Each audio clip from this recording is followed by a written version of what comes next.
Pope Francis has been praised in the mainstream press for his work on the Catholic Church's public image, but he also has received criticism for his silence on some major issues affecting the Church until now.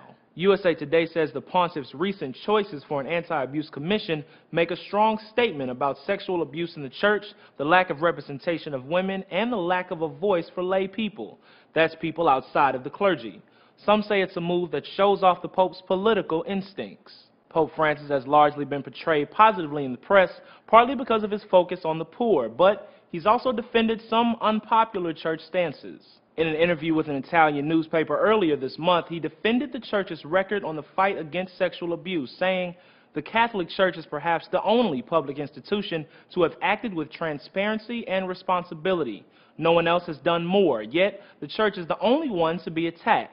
But Francis' picks for the new Commission on Abuse might prove the Pope is changing his tune on fighting these problems. The Washington Post reports the 8 appointees include 4 women and 5 lay people, among them a woman who was sexually abused by a cleric decades ago, and a cardinal who played a large part in tackling abuse in the Boston area. The Irish Times calls the move appropriate, saying, "What remains undeniable is that the commission could hardly have been appointed at a more appropriate moment, nor in a more politically correct way. Gender parity, voice for the laity, and concern for minors are all contained in one packet." But not everyone is optimistic about the new anti-abuse commission. According to the Daily Beast, a leading anti-sex abuse advocate says, "We are still skeptical. They don't need another study panel to figure out how to act.